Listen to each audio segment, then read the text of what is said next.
la diapositiva esta, porque yo ya las tengo de las clases que doy, quizás algunos ya la habrán visto, si vieron mis otros teóricos anteriores.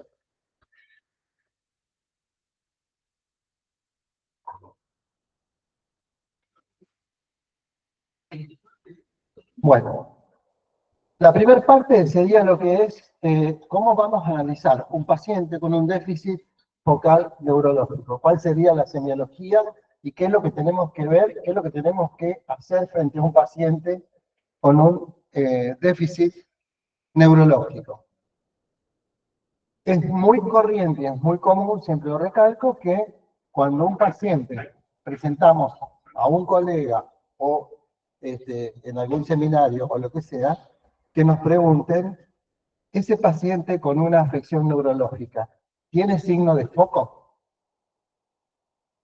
Entonces nosotros tenemos que responder si tiene signo de foco o no. Entonces, hay que especificar qué significa signo de foco. Entonces, en líneas generales, hablamos que es una alteración en el funcionamiento, ya sea a nivel cerebral, a nivel medular y a nivel de nervios periféricos. Entiéndase por cerebro, por el defecto a nivel de cerebro y tronco encefálico. Se asocian los dos juntos. Bien, y ya vamos a ver por qué. ¿Hasta ahí estamos? Bueno, si hablamos de un signo de foco neurológico, ¿qué idea tienen de un foco? ¿Qué es lo que le parece a ustedes que es?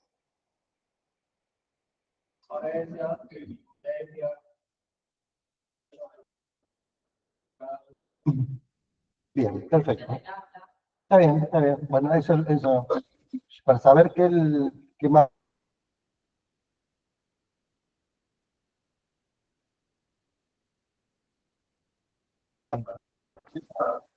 Exactamente. El signo de foco, viene el comentario, sí, porque aprovecho. El signo de foco viene de la mano con lo que significa también que nosotros podemos hacer diagnóstico topográfico, ¿eh?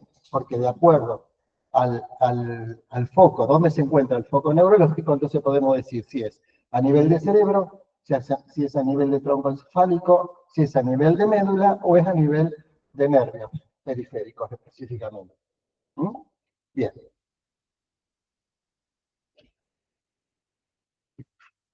Habíamos sondeado y vimos un montón de lo que significa foco neurológico. Entonces, cuando nosotros vemos un paciente y hablamos un poquito, hacemos una introducción en lo que es semiología, que ustedes la deben saber manejar bien, obviamente, ya la vieron. Cuando examinamos un paciente neurológico, ¿qué es lo primero que tenemos que establecer? El nivel de conciencia. El paciente, si está vigil, o sea, si está despierto, si está obnubilado, si tiene una omnibulación de la conciencia, que quiere decir que el paciente está, para que se entienda, como que está perdido. Que no se encuentra en un lugar, desconoce el lugar, desconoce las personas, y eso se puede llamar como un estado de obnubilación. O el paciente no responde a nada, no tiene ninguna manifestación de su sensorio, y decimos que el paciente está en coma. Son más o menos las tres instancias que podemos ver. Entonces, si semiológicamente establecemos si el paciente está en vigilia, entonces, ¿qué tenemos que hacer? Preguntar qué nivel de conciencia está teniendo. Entonces, si lo que tenemos que establecer es si el paciente tiene una orientación o una ubicación temporo-espacial. Es muy fácil. ¿Qué fecha es hoy? ¿Qué día fue ayer? ¿Cuándo es el día de la bandera? ¿Hace mucho que pasó? ¿Hace poco? Su edad. ¿Cuándo es su cumpleaños? ¿En qué mes estamos con respecto a su cumpleaños? O sea, para saber si el paciente está realmente respondiendo a lo que nosotros establecemos su nivel de conciencia. Bien. Una vez que hacemos eso, que sabemos si el paciente está orientado en tiempo y en espacio, Es decir, bueno, ¿dónde estamos ahora? ¿Está en su casa? ¿Está en un consultorio? ¿Está en la calle? ¿Dónde está? Bueno, y ese lugar, ¿le es conocido por usted o no? Son preguntas que nos ayudan a ver dónde está, por así decirlo, parado el paciente. O sea, saber qué nivel de conciencia y qué nivel de orientación tiene. Al mismo tiempo, vamos analizando desde la respuesta la palabra hablada. Entonces podemos decir, el paciente tiene un discurso entendible, que se entiende, o el paciente tiene o una disartria. Entonces ahí ya tenemos que ir pensando si esa disartria es de origen a nivel cerebral o también la otra funcionalidad que tiene el cerebelo es con la coordinación de la palabra. Entonces, si esa disartria es cerebral, por un déficit cerebral, o es por una alteración a nivel de cerebelo, una disartria cerebelosa. Todas estas cosas hay que ir puntualizando y todas estas cosas no son ricas, porque nosotros tenemos que establecer lo que es un diagnóstico topográfico para saber a qué nivel está la lesión y qué le vamos a pedir. Porque si pensamos que un paciente tiene un déficit motor de un miembro inferior, le podemos pedir una resonancia. Pero a lo mejor el paciente tiene una neuropatía y pedimos una resonancia inútilmente y no nos va a aportar ningún dato. Entonces, por eso tenemos que hacer un ligero diagnóstico topográfico como para saber también qué metodología de estudio vamos a pedir y que sea coherente para el uso del paciente, para el diagnóstico y para nosotros mismos. Entonces, sabemos si el paciente nos está hablando específicamente normal o no.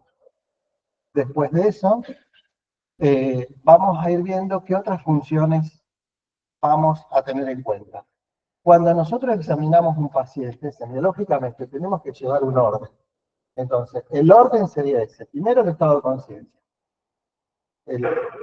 La palabra, al mismo tiempo que nosotros, es un ejercicio rápido y en el consultorio hay que ser rápido porque el paciente necesita una respuesta rápida a lo que trae.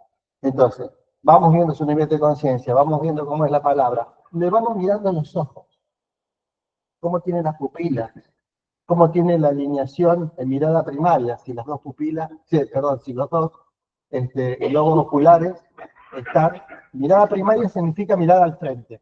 Entonces, si están alineados, los ojos, o tiene un estrabismo, o tiene una alteración.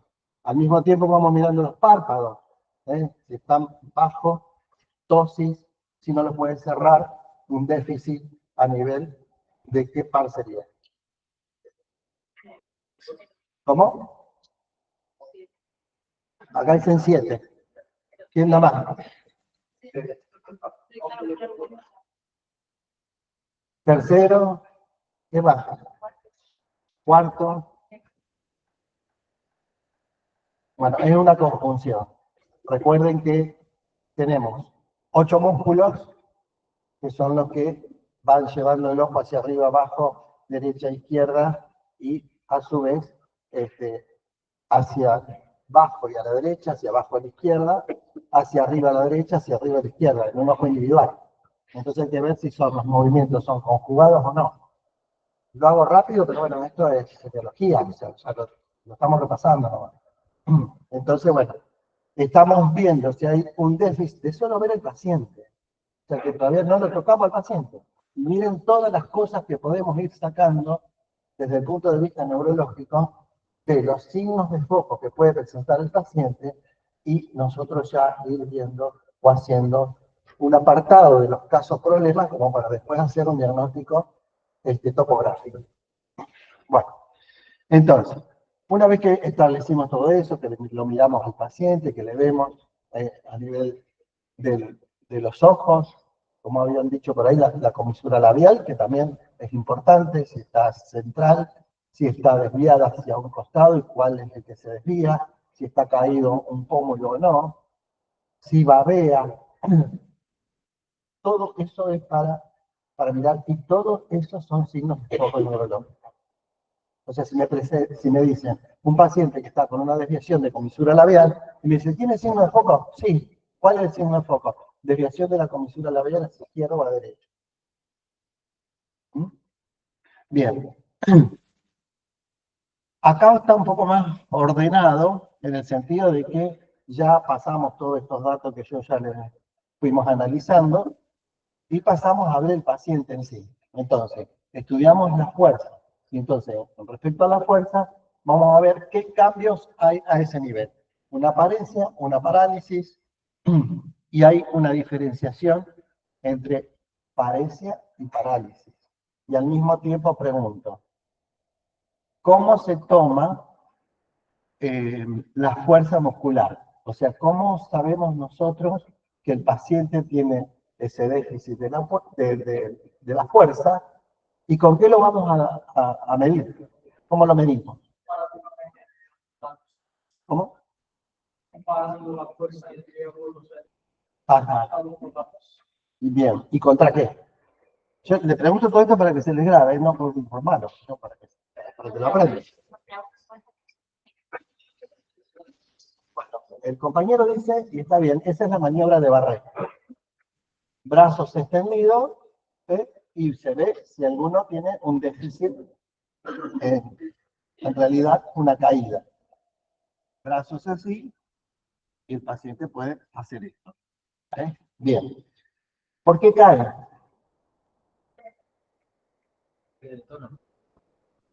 No, estamos hablando de fuerza.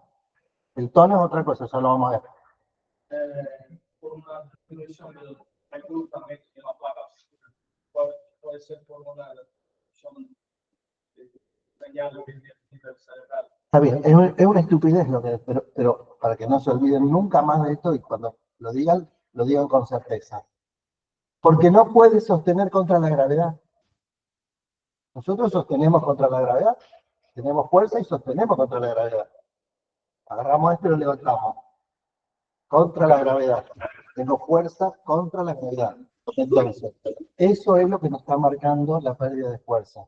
El sostenimiento de mi propio miembro sobre la gravedad. ¿Se entiende?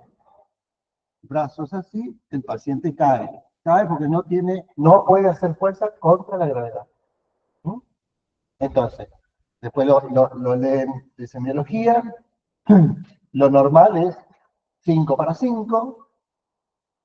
El parético está en 3 para 5 y el pléjico, o el paralito, el que tiene la parálisis del miembro, es 0 para 5.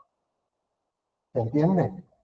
Porque eso hay que escribirlo, porque el otro que viene y lee el paciente tenía una pérdida de fuerza, así, ¿cuánto? 2 para 5, 3 para 5, 4 para 5. 5, el normal, y lo primero que se pone antes de la barra es el déficit que tiene. ¿Se entiende o no? Sí, sí. Bien. Perfecto. Esto yo ya lo di a esto, pero no sé, lo veo que está medio sorprendido, pero bueno. También vamos a analizar los sensitivos. ¿Qué tipo de sensibilidad tenemos que observar?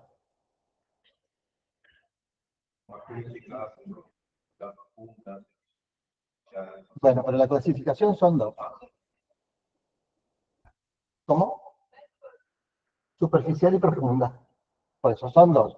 Dentro de la superficial, ¿qué sería? Lo más común, termoalgésica.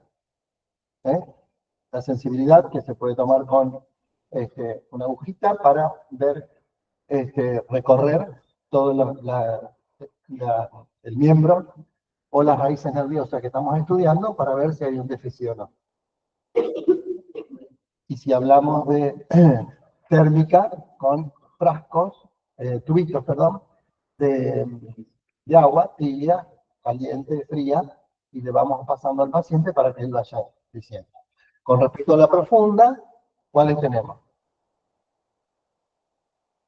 Estoy haciendo un repaso, pero eso para que después ustedes lo fijen, porque eso es realmente lo que requiere de saber frente a un paciente. Recuerden que nosotros, yo pregunto, ¿no? Examen final, se están recibiendo, y estoy preguntando estas cosas y yo no puedo dar un título a un alumno que no sabe medir la fuerza, que no sabe medir la sensibilidad, que no sabe medir cuál es la sensibilidad profunda. Entonces, porque el paciente lo está requiriendo de ustedes que le solucionen su problema. ¿Mm? Entonces, tienen que saberlo. Entonces, la única forma de saberlo es leyendo y estudiando. Hacemos un pantallazo, pero yo le estoy dando los tips como para que ustedes vayan y después lo vean, porque realmente no podemos hablar de toda la semiología, porque no alcanzan 2 horas para hablar de toda la semiología neurológica. Pero una vez que lo aprenden, es rápido hacer el examen neurológico. ¿Eh? Por eso digo, desde el momento en que el paciente entra, le dan la mano, digo, o lo saludan, pues ya están viendo un montón de cosas de todo lo que estuvimos hablando recién. Entonces, bueno, y con respecto a la sensibilidad, que es ya en contacto con el paciente, saber que tenemos sensibilidad superficial, la más común de ver, la termalgésica, y la profunda. ¿Cuál es la profunda? ¿Cómo? No, esos son reflejos, que ya lo vamos a ver. También está, como dice Rod, reflejo osteotendinoso, ahí lo vamos a ver.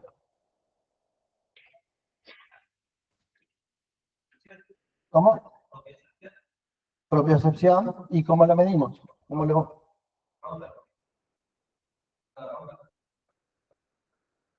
Eso ya es un signo más específico con respecto a valoración. ¿El Romberg qué nos significa? Pérdida del equilibrio. Entonces estamos ya viendo en otro ítem. No tiene que ver con sensibilidad. Para el paciente cerrar los ojos para saber cuál ubicación de otra parte del cuerpo. Ajá, ¿y cómo sería eso? Está orientado, ¿sí? Cerrar los ojos, sí, para saber dónde está la mano, la posición. Bueno, lo hacemos más ordenado. Está bien lo que estás diciendo. Por lo general, el paciente acostado se le dice, yo le voy a tocar el dedo gordo del pie. Usted cierre los ojos, dígame hacia dónde va. Si va hacia el lado de su cabeza o va hacia el lado de la camilla. O está quieto. Eso es algo burdo para hacer, pero es rápido y nosotros ya estamos evaluando sentido posicional que corresponde a sensibilidad profunda. Lo otro que vemos es con el uso del diapasón, el sentido de vibración. Esas son pruebas cerebelosas.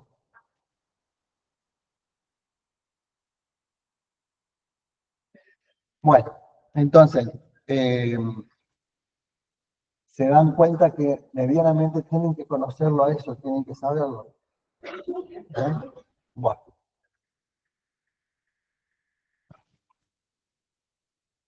Vamos a lo que estuvieron especificando, que decían con respecto al tono muscular.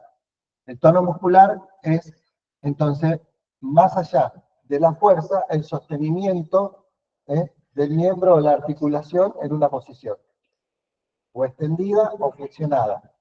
Entonces, ahí estoy viendo el tono muscular ejercido. A ver, ¿en qué paciente yo tendría una hipotonía? En los cerebelosos, perfecto, perfecto. Bien. ¿Y una hipertonía?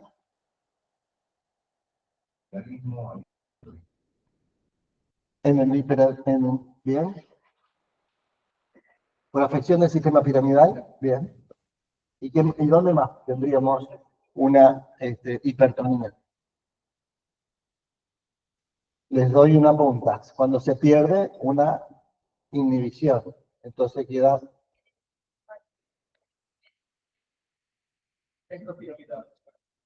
extrapiramidalismo. ¿O qué habías dicho vos? No te escuché. Extrapiramidalismo, perfecto, sí. No te escucho, habla fuerte. Muy desorden. Bueno, está bien, el extrapiramidalismo por excelencia, Parkinson. Bien.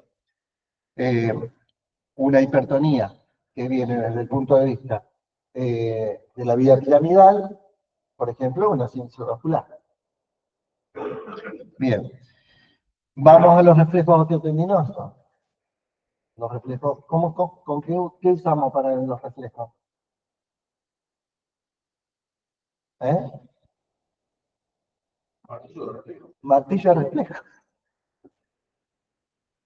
O sea, mire lo que ustedes tienen que tener en su maletín, un diapasón, entonces, un martillo de reflejo. Los martillos de reflejo por ahí vienen en la punta con enroscado, sacan y tienen un elemento punzante que ya viene para poder medir la sensibilidad. Bien. Bueno, con el martillo de reflejo. Entonces, ¿qué tenemos que percutir?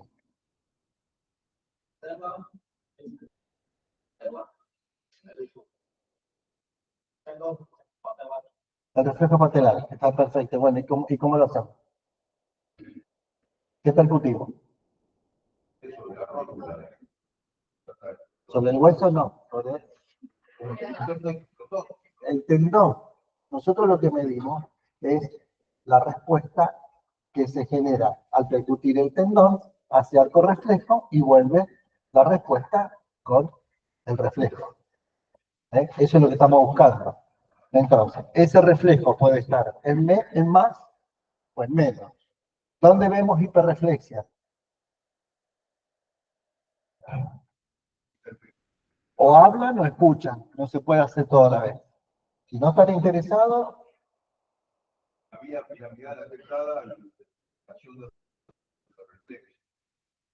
Caso de la hiporreflexión, era la ciclo de célula periférico, zona periférica de inducción. solamente cuando hay alteración medular. No, en el nervio periférico también. ¿Cómo? Cuando hay lesión del nervio periférico, si te rompe el arco. Nervio periférico y qué más. La parte sensitiva, el estímulo no llega a la médula. ¿Qué otra patología más?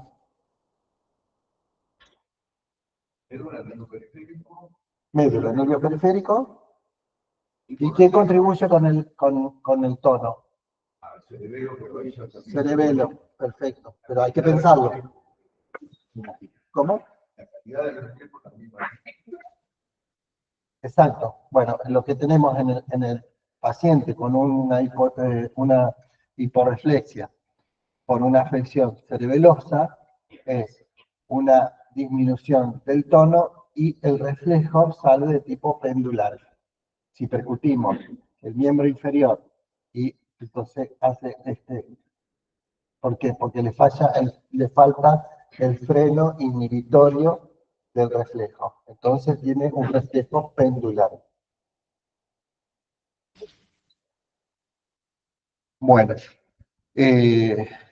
cambios en las funciones superiores. ¿Qué son las funciones superiores? Las funciones superiores están relacionadas con respecto a lo que habíamos valorizado en primera instancia, que es con respecto a la orientación temporoespacial y lo que el paciente puede expresar a través de la palabra.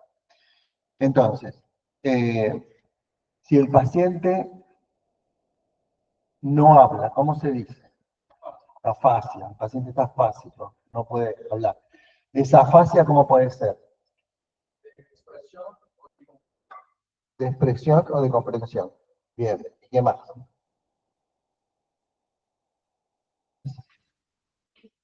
Si es de expresión, ¿cómo sería? De Broca, pero perfecto, pero vos cómo decís en el paciente, ¿cómo lo ves? El paciente no entiende, pero no consigue responder.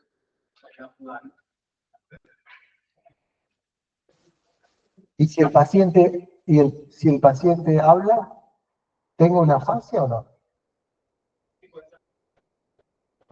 Ajá, ¿y por qué?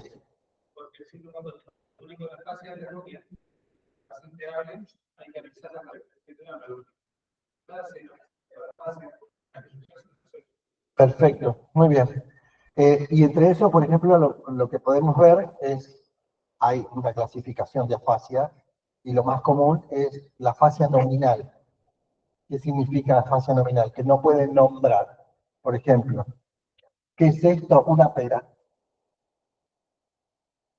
El paciente sabe que es un control remoto, pero a él le sale o le funciona decir, esto es una pera. Entonces, no puede nombrar lo que está correctamente, lo que tiene delante de sus ojos. Y eso es una fase nominal. Una pregunta. En el caso de un paciente demente que tiene déficit cuántico, no solo distingo una fase. Yo un paciente demente le pregunto, ¿esto es un plato? Por ahí va. No, esto es una taza. Bueno, ya entramos en otro terreno que es justamente, bueno, una vez que establecimos que el paciente, de por sí no tenemos una fascia, tenemos un trastorno en la percepción. ¿Mm? Entonces, bueno, los trastornos de percepción se ven, por ejemplo, en los pacientes con una psicosis. Pero lo vemos por ese lado, pero no por una fascia. Sino que tiene distorsionado, o el paciente está fabulando. Es otro el mecanismo. ¿Se entiende? Bien. Y bueno, y con respecto a los cambios en la coordinación motora, como había dicho, bueno, allá atrás habían dicho, la que tengo en el celular, que había dicho que era, ¿cómo era lo de la coordinación? Que vos habías dicho. No, con el celular. Vos dijiste con la maniobra, dedo nariz. Ah, bueno, lo de los reflejos, perdón. Bueno, lo de los reflejos, de la maniobra de dedo nariz. Bien, ¿y con miembro inferior se puede hacer algo? Talón, rodilla. Perfecto. Bueno, hicimos un pantallazo general de lo que significan los signos de foco neurológico. Entonces, un montón de signos, hay muchos más.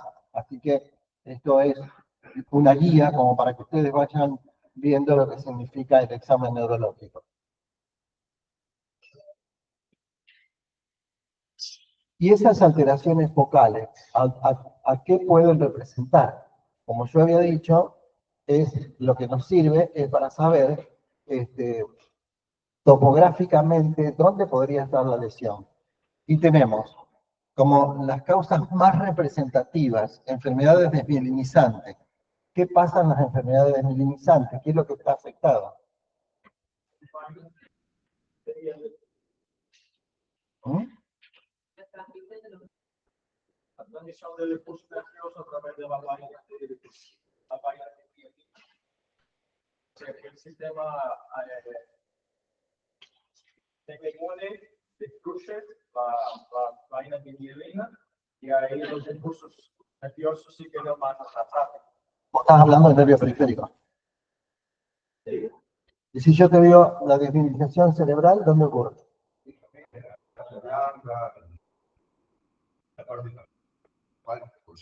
¿Cómo está? O sea, archisabido, ¿no? Pero bueno, sustancia gris, sustancia blanca. Sustancia gris, ¿qué es la conforma? Los cuerpos neuronales. La sustancia blanca son los axones que salen de todo ese manto neuronal cortical. Van pasando todos los axones, pasan por la cápsula interna, bajan al tronco encefálico y llegan a la médula. Entonces, a través de todo eso se puede estudiar las enfermedades desmielinizantes, pues sabemos que es de sustancia blanca y sabemos que tenemos sustancia blanca a nivel cerebral, que tenemos a nivel troncal y a nivel medular. Bien. Bueno, enfermedades degenerativas. ¿Qué ocurre en las enfermedades degenerativas? ¿Qué se afectan?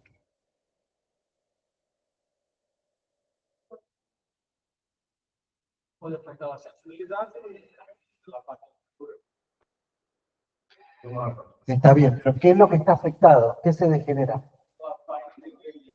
No. La corteza cerebral. La corteza. Núcleo de la base. De las enfermedades degenerativas, la más representativa, ¿cuál sería? La esclerosis lateral amiotrófica. De la desmielinizante, para eso, para que no se confunda, por eso lo aclaro. De las enfermedades desmielinizantes, la esclerosis múltiple es la que más representativa. De las degenerativas, las esclerosis lateral amiotrófica. Después vienen las enfermedades infecciosas, que vamos a hablar ahora, vasculares, perdón, las infecciosas, meningitis, absceso cerebral, enfermedades musculares y las de los nervios periféricos. Ahí también tenemos, ¿sí?, los trastornos a nivel de vaina del nervio.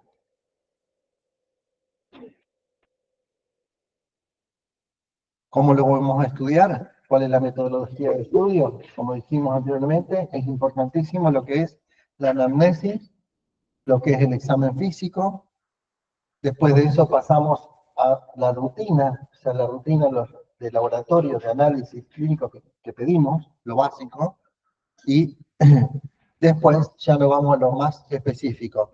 Puede ser análisis de sangre específico o de imágenes, tomografía, resonancia y estudios neurofisiológicos, electromiografía, electroencefalografía.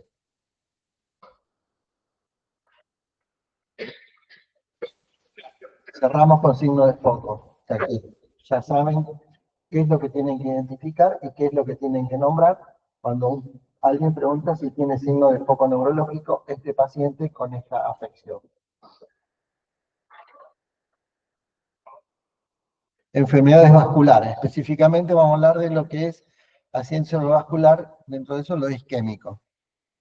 La Organización Mundial de la Salud dice que es la instalación aguda o rápida de signos clínicos que representan una disfunción focal, por eso damos signo de foco, porque ya desde la OMS están para definir el concepto de enfermedades vasculares, está hablando de una disfunción focal, o en ocasiones global del cerebro, de causa vascular y que tiene una duración mayor de 24 horas.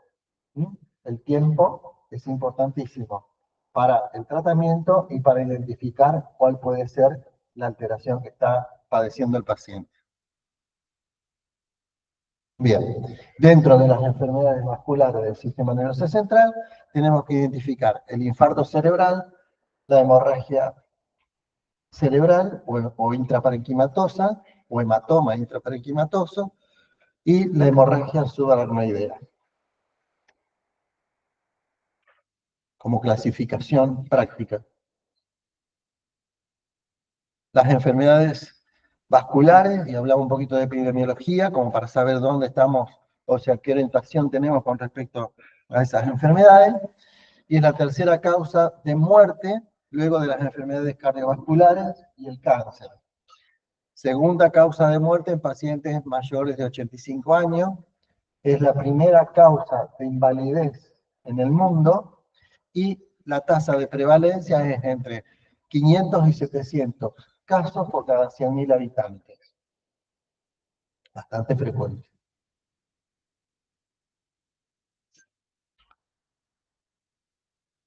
Yo siempre digo que nosotros, y ustedes próximos a hacerlo, somos médicos, no somos curanderos. Entonces no curamos. Si no seríamos simples curanderos, no. Nosotros somos médicos. Entonces tenemos que atender fundamentalmente a la prevención. Tenemos que prevenir absolutamente todo. Y desde la función médica hacerlo específicamente y sea la especialidad que hagan, pero bueno, en todos los ámbitos, todas las enfermedades prácticamente son prevenibles y previsibles. Entonces, tenemos que saber cómo podemos prevenirla y cómo podemos prever qué es lo que le puede ocurrir al paciente para salir al cruce y que no le pase lo mismo, no le pase lo que realmente tenga consecuencias importantes en él, ya sea en cuanto a su riesgo de vida, de pérdida de vida, o a lesiones que le pueden quedar con secuelas. Para eso tenemos que establecer, tenemos que conocer si vamos a prevenir cuáles son los factores de riesgo de todas las enfermedades. Acá estamos hablando de las vasculares.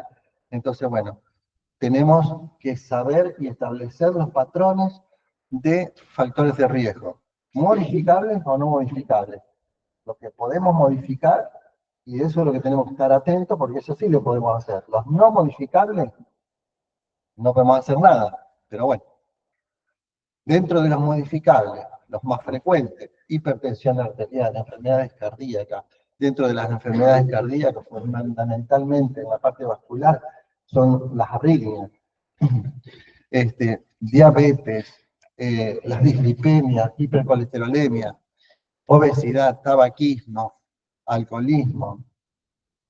Lo ponemos como una causa de factor de riesgo en mujeres, los anticoncepción oral, y más sumados a que si es tabaquista, si es obesa, y si tiene otro factor más agregado, bueno, como para que realmente, no es para que deje los anticonceptivos, pero por ahí poder buscar o hablar con el ginecólogo y decir, bueno, a ver, ¿cuál es lo menos riesgoso que puede usarse en esta paciente? Puede usar un chip, puede usar anticoncepción oral, puede hacer un DIU, lo más correcto para que la paciente no tenga complicaciones. Lo que no podemos modificar, como decíamos, raza, sexo y edad. Edad entra más que todo también dentro de la epidemiología.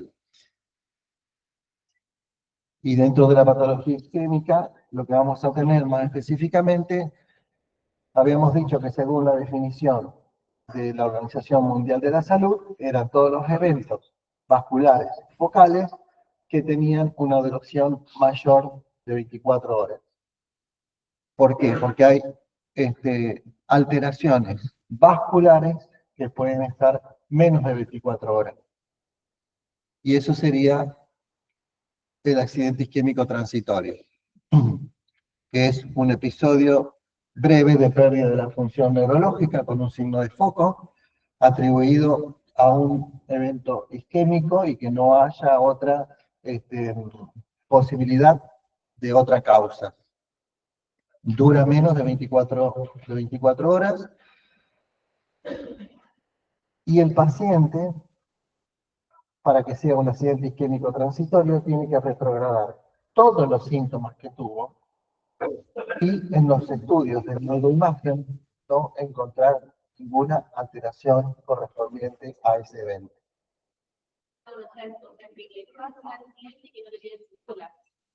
Exactamente. Recupera y no queda secuela. Y no queda ninguna impronta de lesión a nivel cerebral. En menos de 24 horas. El estudio uno lo hace de inicio, después cuando veamos la unidad de stroke, lo hace al inicio y a las 48 horas repetir la imagen. Bueno, por definición tenemos el cerebro se nutre por dos sistemas, el carotidio y el vértebro basilar. Es así, ¿no? Bueno, entonces, los que se originan en la región del sistema carotidio pueden tener síntomas de ¿dónde? Que el sistema carotidio, ¿qué me va a irrigar? ¿Qué parte del cerebro me va a irrigar?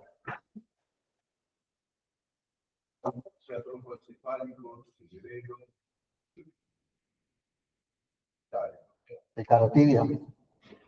Todo lo que no sería esto. O sea, no irriga ni el tronco, ni el cerebelo, ni los... Bueno, pero a ver, si salimos del sistema carotidio, ¿qué vaso me va a dar para el nivel cerebral?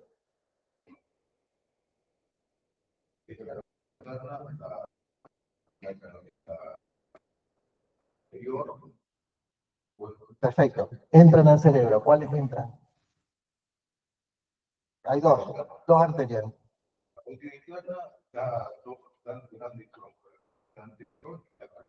Sí, ya pasamos el cuello. Ya pasamos el sifón carotidio. Pasamos arriba. Arteria cerebral media y arteria cerebral anterior. Exactamente. El sistema carotídeo da cerebral anterior y cerebral medio. El vértebro basilar da la cerebral posterior. Entonces, como dice su compañero, es verdad, todo lo que tenemos de irrigación con el sistema carotídeo lo vamos a ver reflejado por disfunción de todo lo que tengamos en cerebro anterior y cerebro medio. Y todo lo que sea por lesión de el vértebro basilar va a afectar, como dijo, tronco y cerebelo, fundamentalmente. Entonces, vamos a tener en los isquémicos transitorios, por ejemplo, es común que se produzca si es por lesión del sistema carotídeo, lo que se llama una amaurosis fugaz o amaurosis fugaz. ¿Por qué se produce? Porque dentro del carotídeo sale la arteria oftálmica.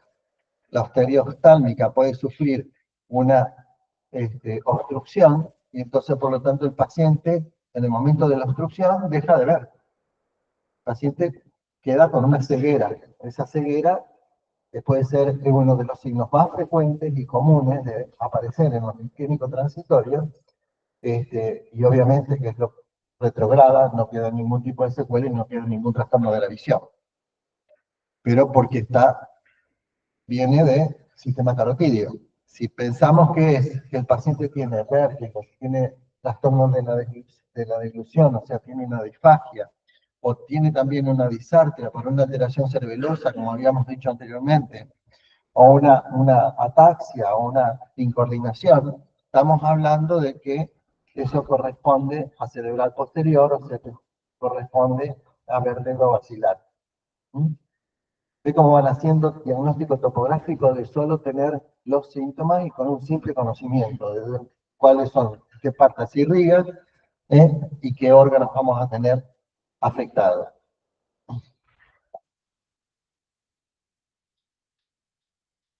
Hay otro evento isquémico que comparte prácticamente lo mismo que el AIT, pero acá lo que ocurre es que está un poco más extendido en el tiempo, pero pasadas las 72 horas, retrograda absolutamente todos los síntomas y no queda ninguna lesión cerebral. No queda ninguna alteración a nivel de parénquima cerebral. Esos son el famoso RIN, deterioro neurológico isquémico reversible. Va más allá en el tiempo que el AIT, pero como no deja ningún tipo de secuela, no deja ninguna lesión cerebral y está dentro de las 72 horas, se lo considera como un deterioro neurológico reversible cerebral.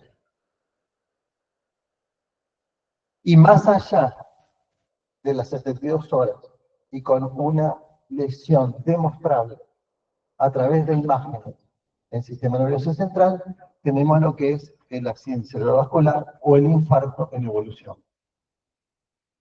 Pero claro, eso se pregunta. ¿Qué es un IT? ¿Qué es un RIM? ¿Qué es un infarto en evolución? El infarto cerebral tenemos dos mecanismos para hacerlo. O bien a través de una alteración por mecánica, de obstrucción, por una lesión a nivel arterial, por ejemplo, una placa fibrocálcica que se puede quedar en un paciente disniplémico y obstruir una arteria. Y ahí tenemos un accidente vascular isquémico, aterotrombótico, y el embólico, ¿cuál sería?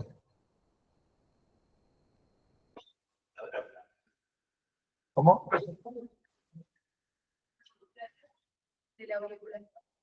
Puede ser una ruptura de placa, sí, y viaja. Lo más común, un émbolo. O sea, una patología embólica, que puede ser a nivel de miembros inferiores, una flebitis, una flebotrombosis, y puede viajar, pasa el filtro del hígado, pasa el filtro del pulmón y llega al cerebro. ¿Mm? Lo otro, más frecuente, que es el 80% de los casos, corresponde a una arritmia cerebral, la más común, fibrilación auricular, 80%, o sea que uno cuando pregunta eso, ¿cuál fue la causa más frecuente de ACV isquémico embólico? Silencio ahí, no puede haber silencio. Uno pregunta, ¿cuál es la causa más frecuente de un accidente cerebrovascular isquémico por déficit cardiológico? ¿Qué es lo más frecuente? Un émbolo formado por La fibrilación auricular, una arritmia. Una arritmia. Después le ponemos nombre, pero arritmia es lo primero. Frecuente el embólico Es más frecuente el embólico. más frecuente el embólico. La diferenciación también con respecto a la presentación de los síntomas focales hacen diferencia entre lo que es un aterotrombótico y un embólico. El aterotrombótico es de a paso, aparece durante el sueño y se puede completar en la mañana siguiente. El paciente puede levantarse a la noche y decir, estoy flojo de la pierna, y el otro día está parética o está pléjica. Es lo que se ocurre, lo que se dice como una lesión isquémica en mancha de aceite, o sea, de a poco va progresando con las horas hasta que establece el foco definitivo. O sea que el aterotrombótico es progresivo, el déficit focal.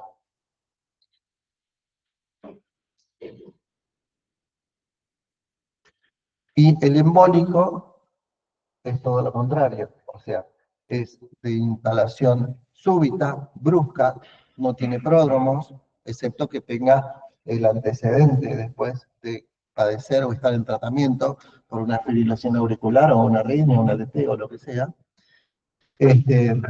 Hay ausencia de factores de riesgo vascular, o sea, las arterias están perfectas. Lo que el problema es el émbolo que se produjo a nivel cardíaco y que viajó.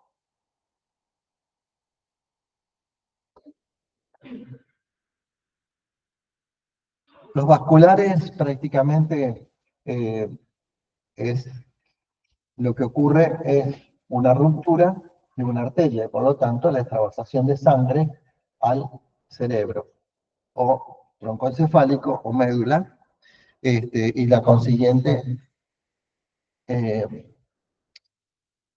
derrame dentro del parénquima y su vuelco a veces a través del sistema ventricular. Instalación brusca, rápida, tiene cefalea, vómitos. La hemorragia subaracnoidea, ahí me detengo un minutito nomás, un poco más, pero bueno, sí.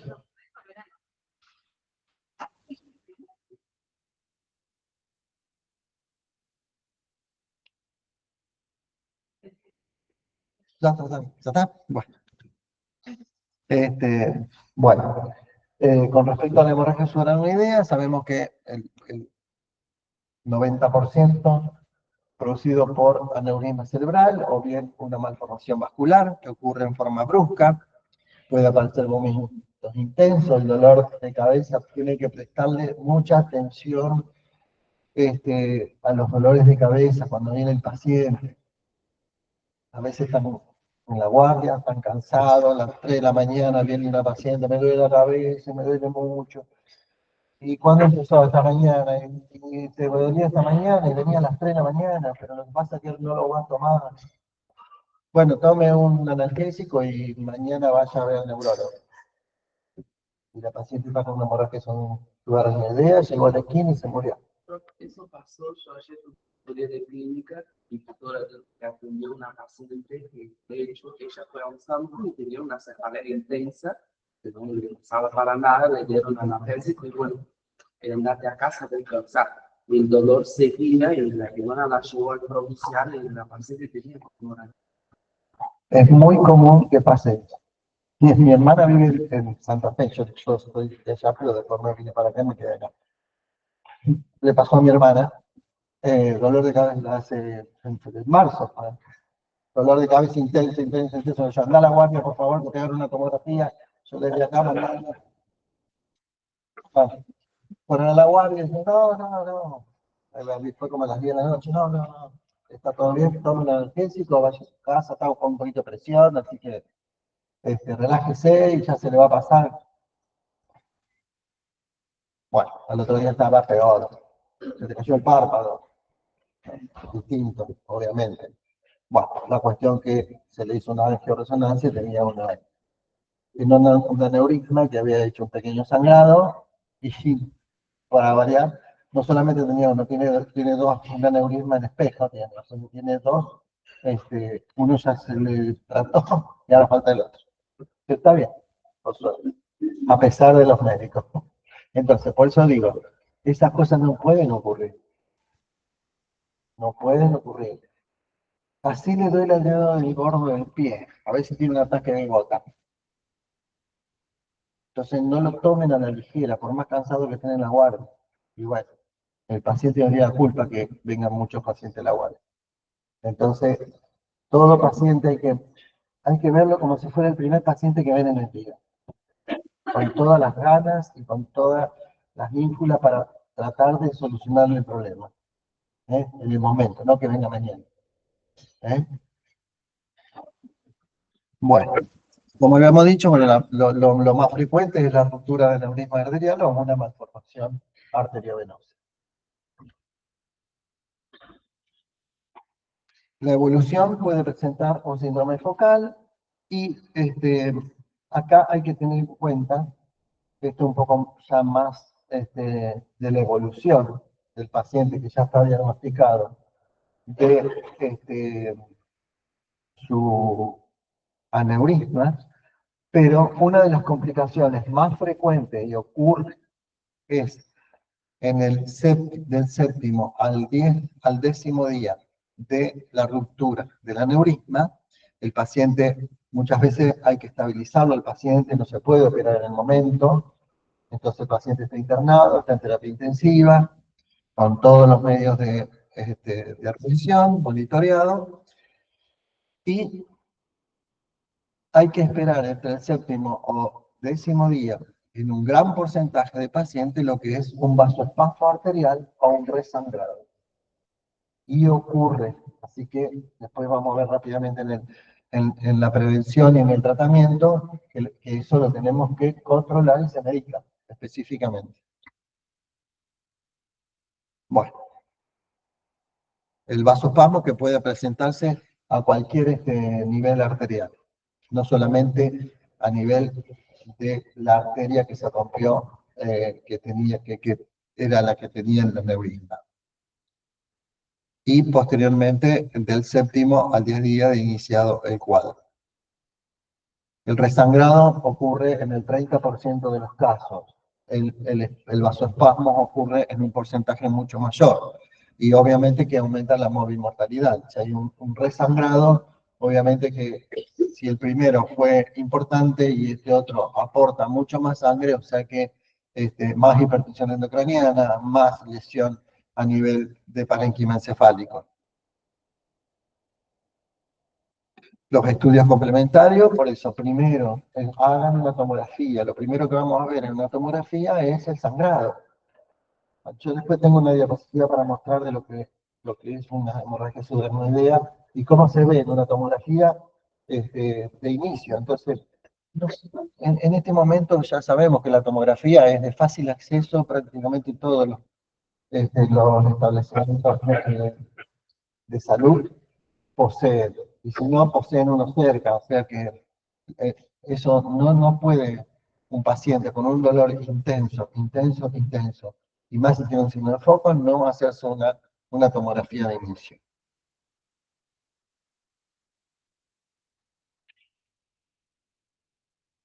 Eso es una hemorragia del polo posterior, es una hemorragia a nivel occipital, y fíjense los ventrículos laterales, que dentro se ve blanco, o sea, la densidad sangre. Entonces, eso es una hemorragia cerebral con un poco de vuelco ventricular. Vamos a ver otra más ilustrativa. Ahí está. Un gran hematoma con un vuelco ventricular importantísimo. Bueno, y eso es la hemorragia subaracnoidea. Se lo mandé por todas las flechas, le puse flechas por todos lados para que vean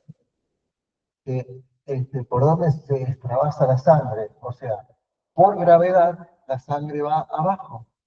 Entonces, lo que va a rellenar todos los espacios se llaman cisternas.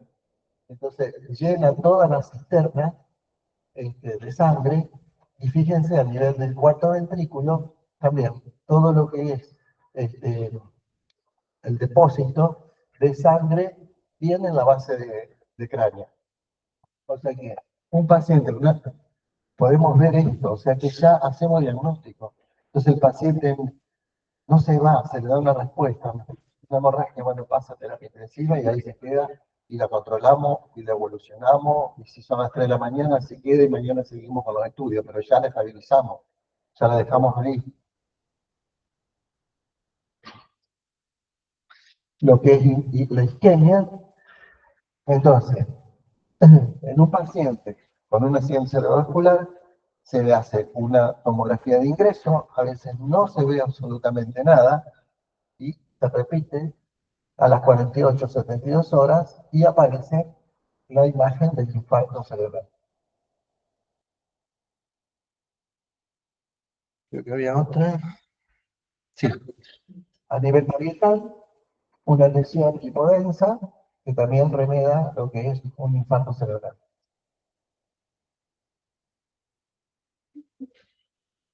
En resonancia, hablamos de intensidades. Entonces, lo que es intensidad del líquido cefalorraquídeo se lo llama como hiperintensa. Entonces, esta es una lesión hiperintensa que corresponde a un infarto cerebral. Prácticamente tiene tomado casi todo el hemisferio izquierdo.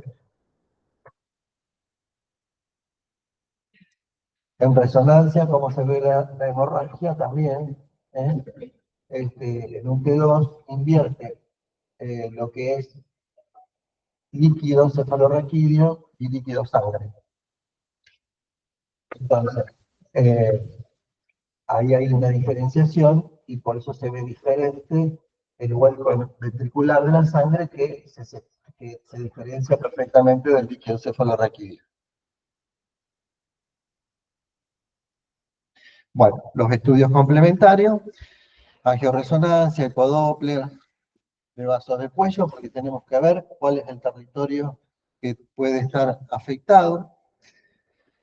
Arteriografía se hacía antes, lo puse ahí como para histórico. Exámenes cardiovasculares, el paciente que ingrese y tiene un accidente isquémico y no refiere que tenga antecedentes cardiológicos, entonces justamente hay que pedírselo por lo que está manifestando es una arritmia que no ha sido diagnosticada todavía.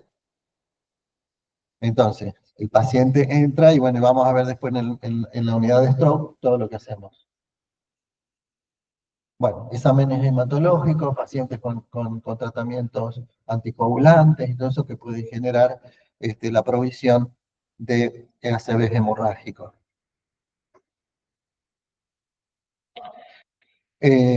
Tratamiento de fase aguda, medidas generales, tratamiento antiagregante, anticoagulante, trombolítico, neuroprotector, intervencionista. Eso lo vemos después. En las enfermedades, en el ACV isquémico, el tratamiento, cuando se va a la casa, ¿qué hacen? Un tratamiento antiagregante o un tratamiento anticoagulante. Muchas veces, si la fibrilación auricular que tiene el paciente no está totalmente controlada, entonces ahí hay que debatir con su cardiólogo de cabecera qué es lo que más conviene, si realmente antiagregarla o anticoagularla, porque si tiene un factor de riesgo importante desde el punto de vista de su arritmia, conviene más la anticoagulación y no la antiagregación. Si el paciente no tiene ninguna patología cardíaca, si el paciente no tiene otro tipo de alteración, directamente se va antiagregado, una aspirina de 100 miligramos por día y una rosuvastatina para los aterotrombóticos que no tampoco generen, digamos, otra lesión isquémica por esa afectación. Tratamiento quirúrgico, por ejemplo, si son placas vasculares a nivel de territorio carotidio o vertebrovascular, tiene una placa importante en la cual se pueda operar y está dentro de los tratamientos recomendados. Como decía yo, en los pacientes que con una hemorragia subaracnoidea se ponían unidades de terapia, analgésico para calmar el dolor, sedante por la ansiedad que le despierta todos los síntomas y el dolor importante al paciente, evitar la constipación. ¿Por qué? Porque un paciente que está internado, estábamos hablando que no menos de 15 días, porque si a los 10 días, entre 7 y 10 días, estamos esperando que pueda tener la alteración del resangrado o el vasoespasmo, entonces el paciente va a estar internado. Sabemos que cuando todo paciente que permanece internado durante varios días tiene una parálisis intestinal, o sea que los intestinos no están en movimiento. Entonces, por lo tanto, se constipa. Entonces, obviamente que lo ayudamos le damos lactulón, lo más efectivo, para que el paciente pueda evacuar sin ningún tipo de esfuerzo. Lo que tenemos que evitar justamente eso, es el esfuerzo, porque aumenta la presión intracraneal y eso favorece el resangrado.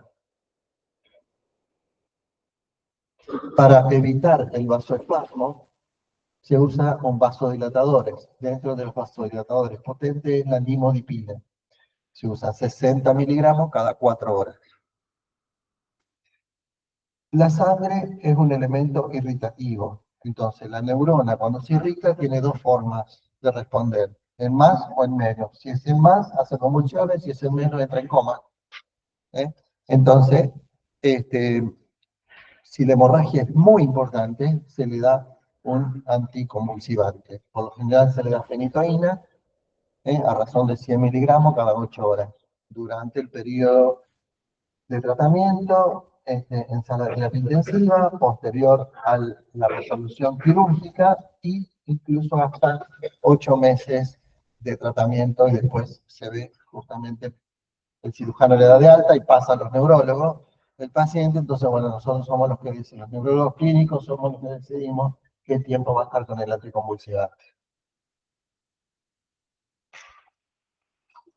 Lo que decía, más vale prevenir que curar, así que, bueno.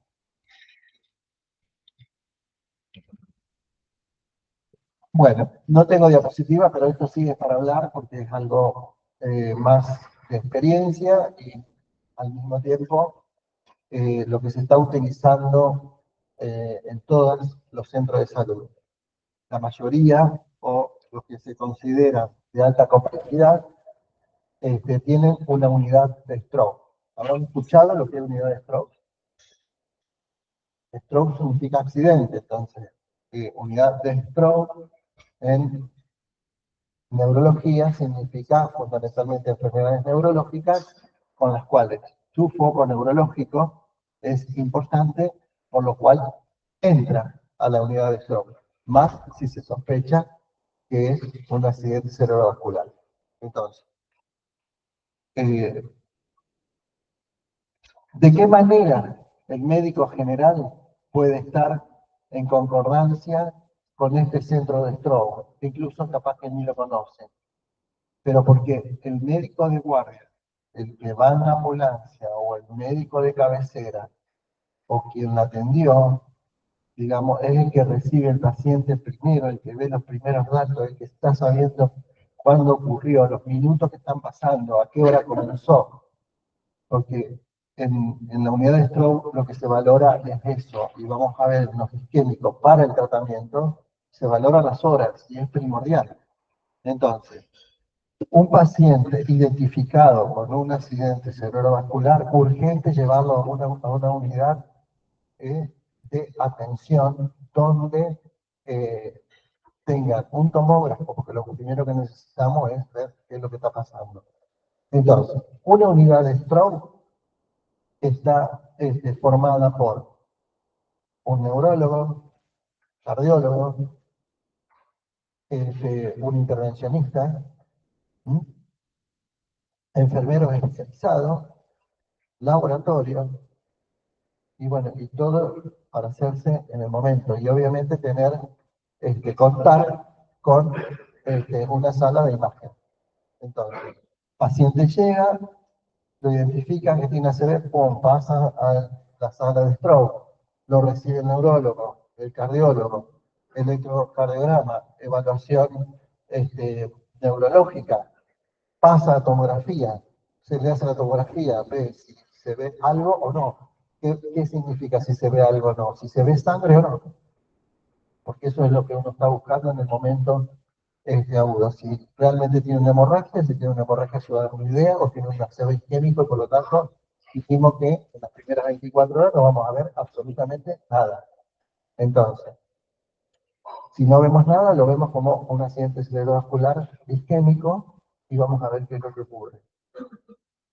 Lo ve el cardiólogo, una evaluación cardiológica para ver si tiene alguna falla a nivel cardíaca o no, laboratorio de rutina, ver todo lo que pueda estar relacionado con alguna patología que esté dando una isquemia cerebral, y posteriormente ese paciente pasa o a sala o a unidad de terapia intensiva de acuerdo a cómo está el paciente con el sensorio, con los signos de foco, si tenemos el diagnóstico de una hemorragia, si tenemos el diagnóstico de una hemorragia subaracnoidea, para que se continúe el tratamiento. Decíamos que está el médico intervencionista, que puede estar presente o se llama. Tenemos un tiempo de ventana. ¿Cuál sería el tiempo de ventana? El tiempo de ventana es el tiempo que podemos usar en el cual podemos, en un paciente con un ACV isquémico, usar un tratamiento trombolítico. ¿Cómo? 4 a 6. 4 a 6 horas. Entre 4 y 6 horas estamos ahí. Por eso digo que el médico que lo recibe, el médico que ve por primera vez al paciente, es el que realmente tiene que derivarlo urgente para darle la chance de posibilidad de darle un tratamiento rápido al paciente, y por ahí destruimos totalmente el trombo y el paciente queda como un accidente isquémico transitorio. Eso sería lo que habría que buscar.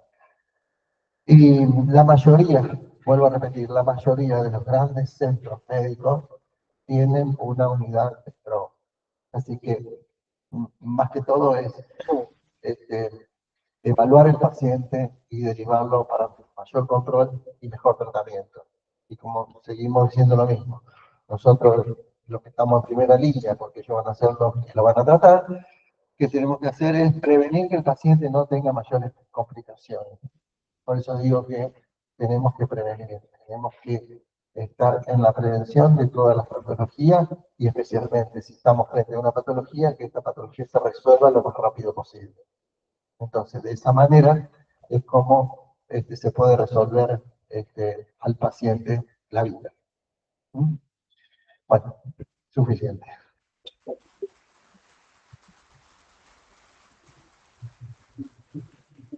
Si alguien tiene alguna pregunta, lo hacemos.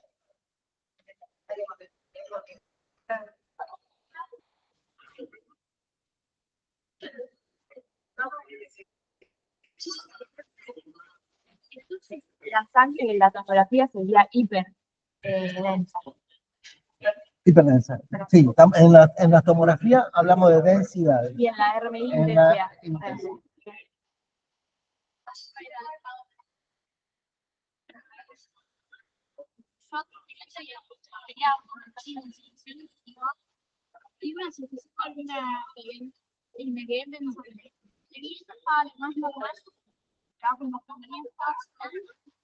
Y de la nada,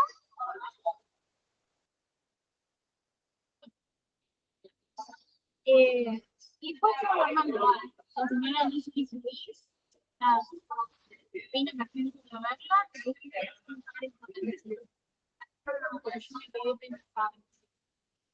Con un cable de potencial. la señora se quedó, terminó su día y no se la llevaron para hacerle darla. Por eso el libro, no se quede con eso.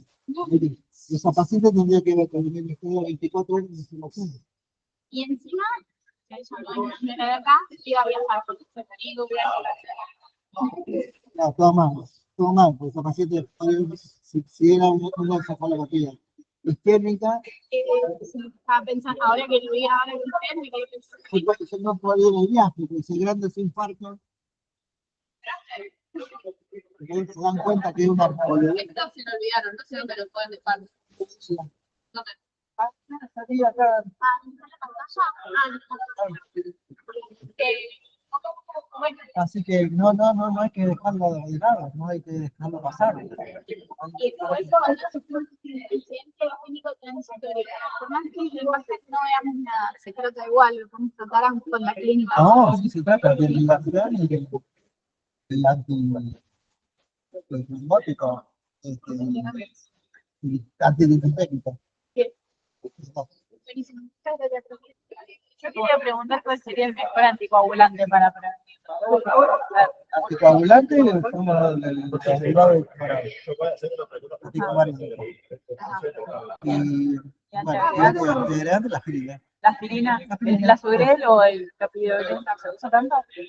Se usa en el momento agudo, incluso en los pacientes con patologías cardíacas, usamos el clopidogrel 30 días y después seguimos con la antiagregación. Con la aspirina normal que sería 75. 100 miligramos de aspirineta. Ah, sí, listo. ¿Cómo se puede hacer la repercusión en un caso de una sede isquémico? Pero no se puede hacer una repercusión química con tromboembolíticos, se parte para la repercusión mecánica. Pero mi duda sería, ¿cómo accedemos a las arterias cerebrales? ¿Se da por la cartilla? Porque Exactamente no, se manda el luz y va a llegar a cualquier lado. Sabemos que va a llegar. Así te respondo. A ver, yo pregunté cómo esto. vos me decís, tiene un paciente. Porque creo que la repercusión mecánica se da con stent. Bueno, sí, si vos le colocas un stent, vos le querés colocar un stent. Sí. Y ese sí. ¿Cómo No, puede ser por el capial, puede ser por la femoral. Hay pacientes que